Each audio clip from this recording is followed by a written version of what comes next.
My name is Frank Doyle. I'm 61 years old, a retired Navy machinist who spent half my life out on the Atlantic fixing engines in storms that would make most men cry for shore. When I left the service, I didn't settle in a condo or a city. I came home to Pennsylvania, to the 40-acre farm my father built, and his father before him. The farm isn't much to outsiders. A weather-beaten house with peeling paint, a red barn leaning slightly to the east, and fields that don't yield what they used to. But to me, it's sacred ground. Every fence post I hammered, every beam in that barn I replaced after a storm. This land isn't just property. It's Doyle blood in the soil. I raised two boys here. Daniel, the older, always had a taste for quick money and shortcuts. Chris, the younger, took after me, patient, steady, believing that hard work had meaning. Marianne, my wife, passed away years back, but she'd always said, "One boy carries your name, Frank. The other carries your soul."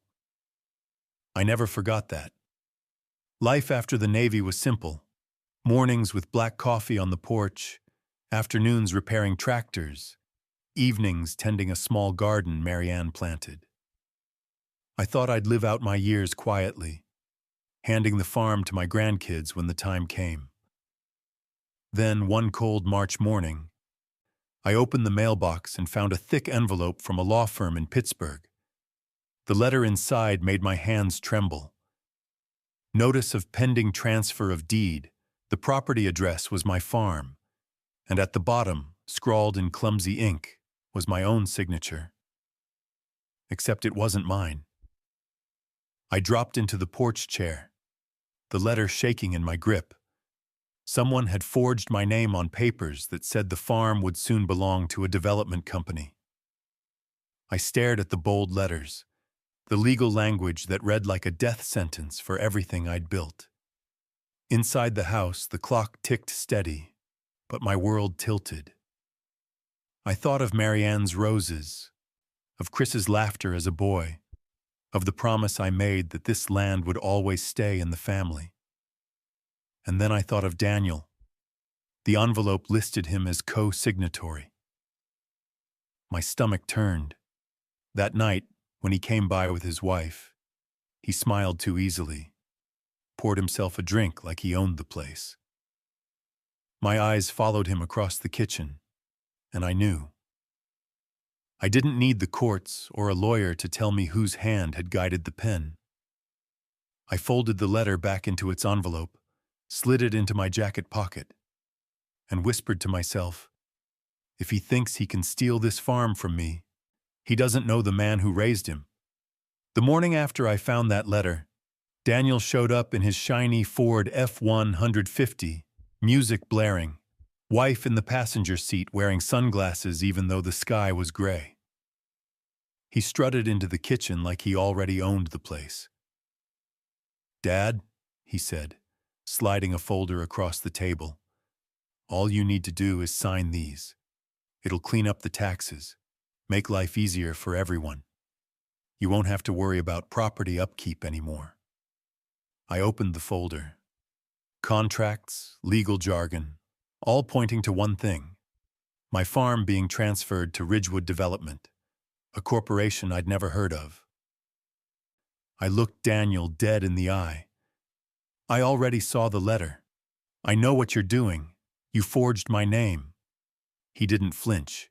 He just smirked. "Don't be dramatic. It's business. These developers are offering 7 figures. Think about what that money could do for the family." "The family?" I barked. "Or for you and that truck you love flashing around town." Jennifer cut in, her voice sharp as barbed wire. "Frank, don't be selfish. This land isn't producing. It's wasted potential. Daniel's just making sure Timmy has a future." My fists clenched on the table. Timmy's future isn't concrete and strip malls. His future is right here. This land is Doyle land. It stays Doyle land. Daniel's smile faded. "Dad, you're 61. You can't keep this place up forever. Stop clinging to the past. Sign, and let us handle it. I stood, my chair scraping the floor. You can push all you want, but I'll never put my name on those papers. You hear me? Never. Jennifer's face hardened. Then we'll handle it without you. The words hung like a storm cloud. That night, alone on the porch, I stared at the barn silhouetted against the moonlight. For decades, I'd fought storms at sea, engines tearing themselves apart, men depending on me to hold the line. I thought my battles ended when I left the Navy. But now, in my own house, a war was beginning. I folded the unsigned contract and whispered into the dark, "This is only the beginning." Sunday dinner used to be my anchor. Marianne would roast chicken, the boys would fight over drumsticks, and we'd end the night with pie. Now the same table felt like enemy territory. Daniel carved meat with the same entitlement he carried everywhere. Jennifer poured herself wine, ignoring me. Chris sat stiff, eyes darting, caught in the middle. Halfway through the meal, I set my fork down. "Daniel, tell me straight. If I signed those papers, where exactly do you expect me to live?" The room went silent. Chris looked at his brother, waiting. Daniel finally shrugged. "Plenty of assisted living communities, comfortable places. You'd be taken care of." My blood ran hot. "You mean shoved aside? Out of sight, out of mind?" Jennifer leaned forward, voice smooth but sharp. "Frank, don't twist this. You'd have staff, meals, activities. Isn't that better than struggling with tractors and leaky roofs?" I stared at her. "This land raised me, fed you, buried your mother-in-law. And you want me to trade it for bingo nights?" Daniel's fork clattered against his plate. "Dad, stop romanticizing dirt. It's land, dirt and weeds. Developers see value and you're too stubborn to cash out." My voice thundered before I knew it. "It's not dirt.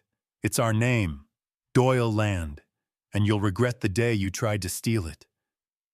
Chris whispered, "Dad," but I was already on my feet. The silence was crushing. Timmy peeked from the hallway, confusion in his young eyes. Jennifer's smirk returned, colder this time. "You can fight us if you want, Frank, but change is coming, with or without your blessing." I pushed back from the table, staring at Daniel. He didn't blink, and in that locked stare, I realized my own son had become my adversary. The whispers started small. At the diner downtown, a neighbor clapped me on the shoulder and said, "Heard you've been having memory issues, Frank. Hang in there." Memory issues? My jaw tightened.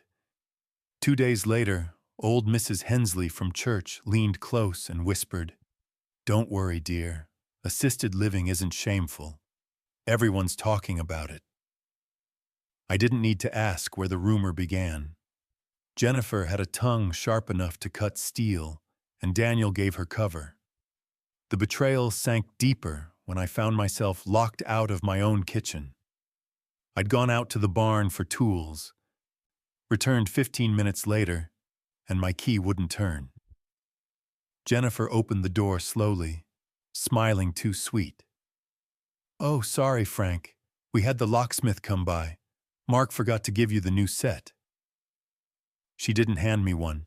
That night I ate a cold sandwich alone in the barn, listening to laughter spill from the house. But the world still had allies. 2 evenings later, headlights cut across the driveway, and a pickup rumbled to a stop. Out stepped Tom Garrison, broad-shouldered, silver-haired, my old Navy buddy. He still carried himself like a man used to command. "Frank," he said, gripping my shoulder, "I heard some ugly talk in town. Figured I'd come see the truth with my own eyes." I didn't speak. I just handed him the Pittsburgh law letter. He unfolded it, jaw tightening as he read. Then he pulled another folded page from his jacket. Got this through a contact at the county records office, Tom said. Your son's name is all over a pending sale. Ridgewood Development. They're pushing fast. I held the paper, my hands shaking. Proof. Not suspicion. Proof. Tom's voice dropped low. You can't let this slide, brother. We've fought worse odds on the ocean. You can fight this too. From inside the house, I heard Jennifer's voice, sharp as glass. Don't worry. Soon it'll all be ours. I gripped the records page so tight it nearly tore.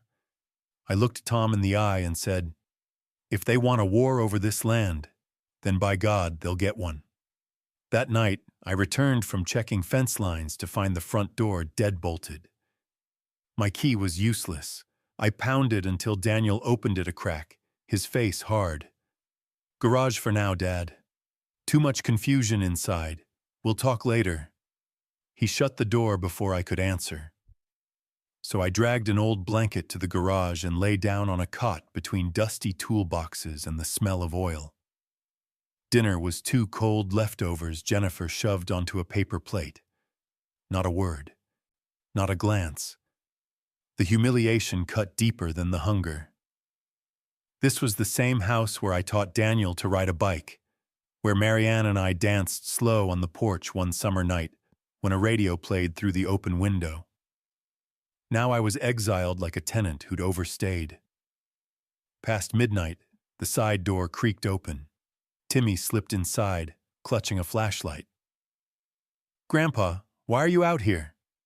I forced a smile. Just keeping an eye on the tools, buddy. Tools get lonely. He giggled, but the sound faded fast when Jennifer's voice cut from the house. Timmy, bed now! He winced and hurried back inside.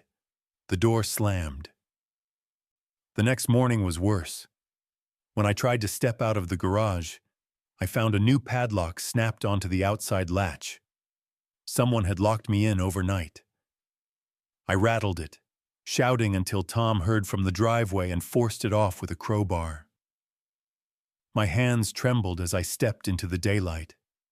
The farm stretched out before me, the barn, the fields, the roses Marianne had planted. All of it mine. Yet I was being caged on my own land. I sank onto the porch steps, shoulders heavy. For the first time since my Navy days, I felt like surrendering.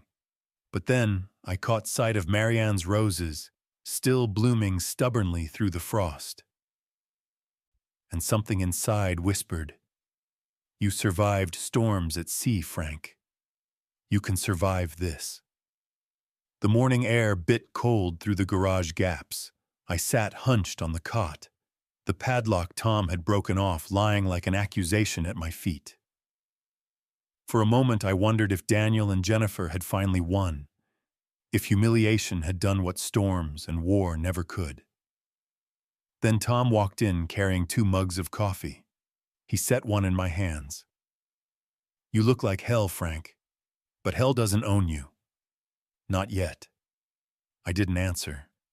My throat felt like gravel. Tom leaned against the workbench, eyes steady. "Remember 87, North Atlantic, engine room flooding, half the crew screaming? You didn't fold then. Why fold now?" His words pulled memories I'd buried. Salt water pouring through bulkheads, alarms blaring, men looking to me for answers. I'd kept the engines alive, and we'd made it back to port. Tom pulled a small leather notebook from his jacket. "Found this cleaning out storage, yours." I opened it.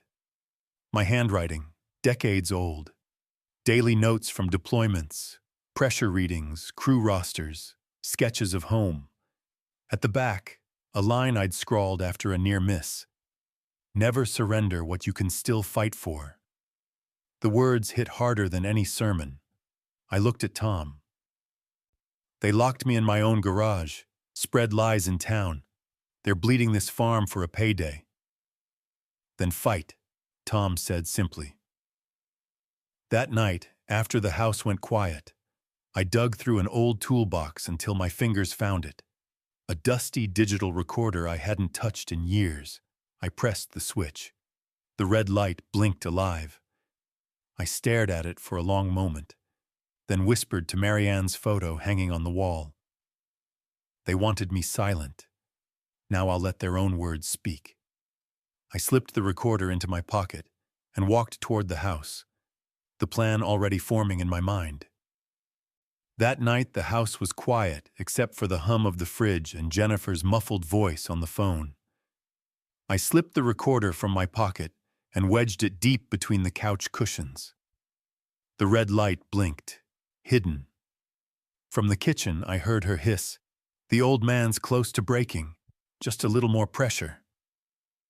Daniel grunted back, "Dad won't sign." "He will," Jennifer snapped, "or we'll make sure the bank takes everything anyway." Every word burned, but the recorder captured it all. The next morning, Tom came by. I replayed the audio on the workbench. He listened, jaw tightening. "Good start, but we need a trail, Frank. Judges don't care about one scrap. They want a chain." We outlined steps right there in grease-stained notebooks. Keep recorders hidden in main rooms. Photograph documents whenever possible. Track calls, threats, anything that smelled like coercion. Once solid, take everything to a lawyer who won't fold. That afternoon, I drove to a pawn shop 3 towns over, paying cash for 2 more digital recorders. One went inside the mantel clock in the living room, another under the kitchen cabinet near the phone. By sundown, my house wasn't just home. It was a net. That evening, Jennifer boasted on a call, "The deal closes in weeks. Frank's name won't matter." The clock recorder caught it clean. I copied the file, labeled it with the date, and tucked it into a folder marked simply, "Justice." Looking at that folder, I felt something shift. For weeks, I'd been on the defensive, pushed into corners. Now, finally, I was moving pieces of my own. I closed the folder, locked it in the barn cabinet, and muttered, "War's on. And this time, I've got the ammo Monday morning." I tucked the recorder files and the Ridgewood draft contract into an envelope. Tom drove me into town, his old truck rattling like the Navy destroyers we once served on. We stopped in front of the law office of Charles Denton, a man I'd trusted years ago when Marianne and I wrote our wills. Inside, I laid the evidence on his desk. First, the Pittsburgh letter with my forged signature. Then the flash drive with Jennifer's voice. "The old man's close to breaking. Just a little more pressure." Denton adjusted his glasses, replaying the clip twice. "Mr. Doyle, this isn't just family drama. This is attempted fraud and elder exploitation. Courts take this seriously." He pulled out a blank case file, labeling it Doyle v. Ridgewood, Whitaker. The weight of that folder felt like the first real weapon in my hands. Before I left, he gave me advice. "Keep everything dated and duplicated. Don't confront them yet. Let them dig deeper."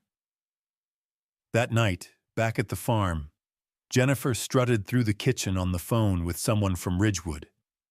"We'll have the deed in weeks. The money's practically ours." The mantel clock ticked steady, catching every word. By Wednesday, Denton called. He had obtained a certified copy of the loan agreement Ridgewood's lawyer had filed. My name was missing. Daniel and Jennifer's signatures glared up from the page. He handed me the stamped copy. "This is your first smoking gun, Frank. Physical evidence #1. Protect it." I slipped it into my justice folder and locked it in the barn cabinet. For the first time since the locks were changed, I slept with both eyes closed. The next morning, Jennifer breezed into the kitchen and said, "Pack your things, Frank. We'll have the movers here soon." I smiled to myself, because I already had the weapon that would end her game. Friday night, the house was tense as a coiled spring. Jennifer served dinner like nothing was wrong, but her eyes flicked toward me with every bite. Daniel chewed in silence. Chris and Timmy sat stiff, sensing the storm. I waited until the plates were half empty. Then I pulled a small recorder from my pocket, set it on the table, and pressed play. Jennifer's voice spilled into the room. The old man's close to breaking. Just a little more pressure. The money's practically ours. The fork dropped from Chris's hand. Daniel froze. I laid a certified copy of the Ridgewood loan contract beside the recorder. You forged my name. You tried to sell Doyle land without me. Jennifer's face twisted. That's out of context. Out of context, I snapped. It's your voice, your words, and this contract has both your signatures. Fraud, plain and simple. Daniel finally spoke, voice low. Dad, it's not what you think. Chris cut him off. It's exactly what it looks like, Daniel. You lied to all of us. Timmy's eyes watered. Dad, he whispered, looking at Daniel.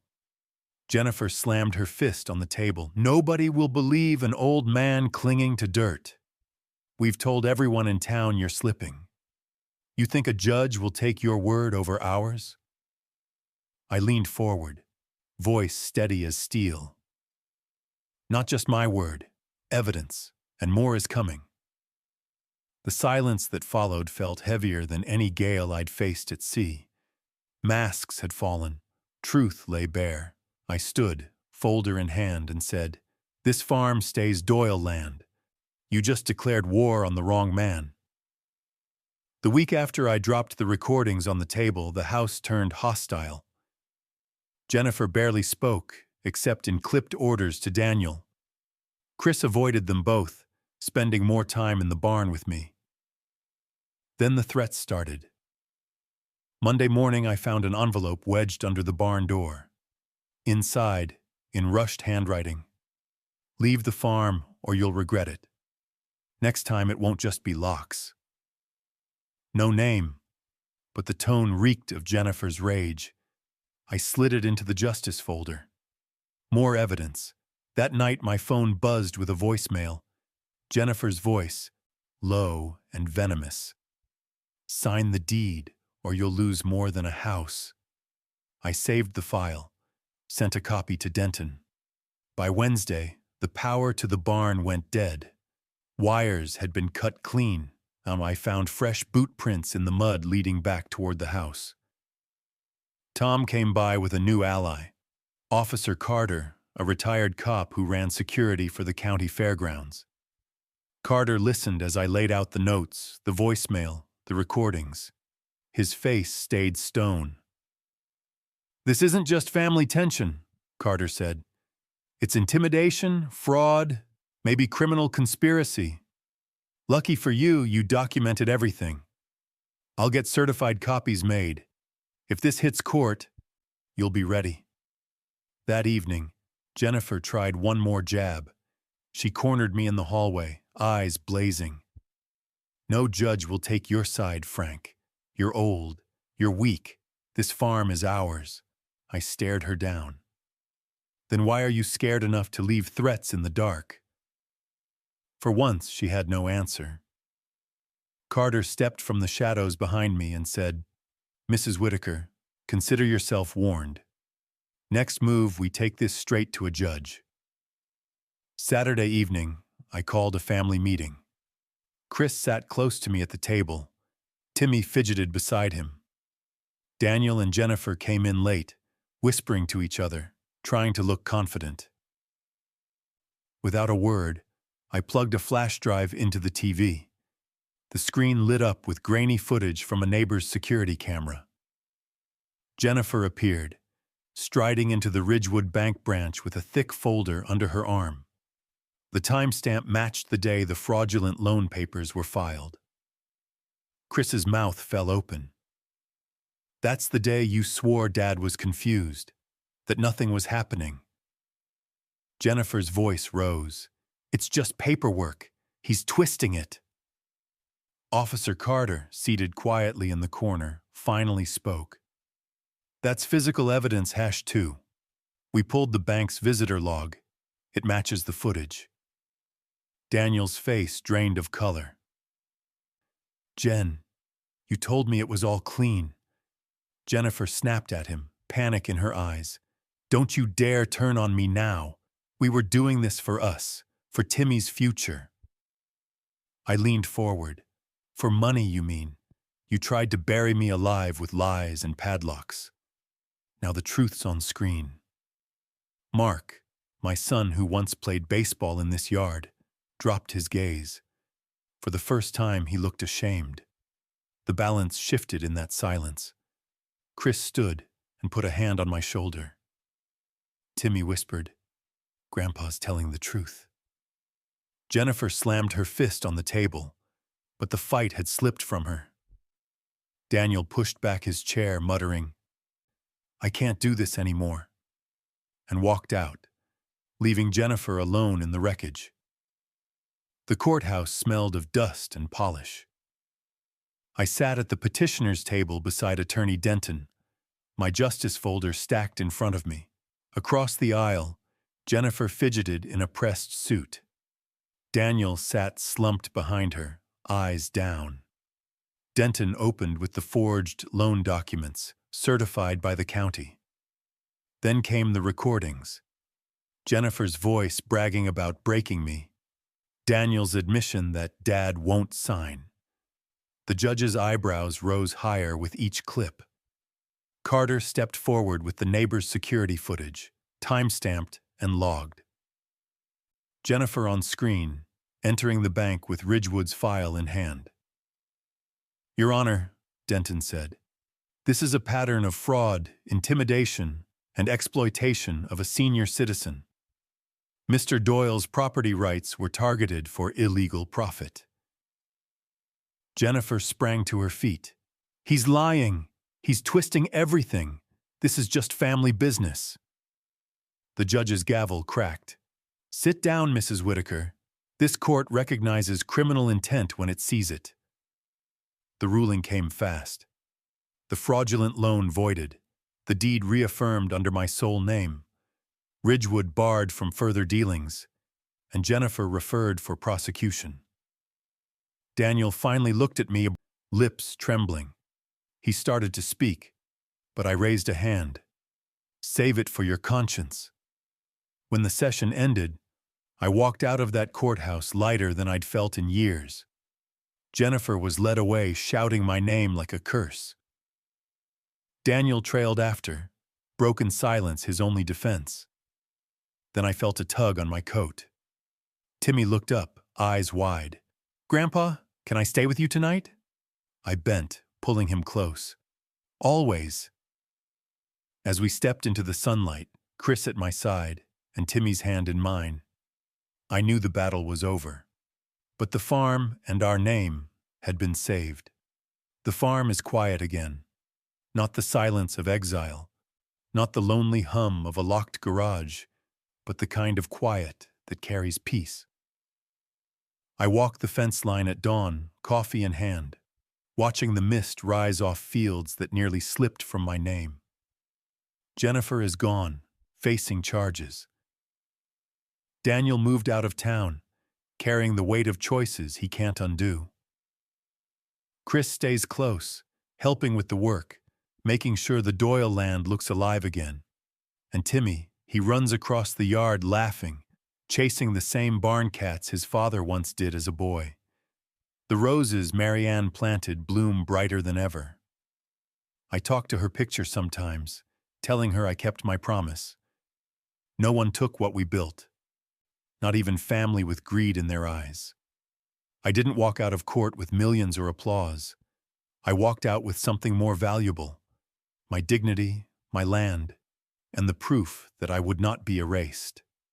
The Doyle name stands here still, written in the soil, carried in the laughter of a grandson who knows this place is home. If you've listened this far, thank you. Tell me in the comments, what would you have done in my place? And don't forget to subscribe to Revenge Stories Men U60 USA, because stories like mine deserve to be heard.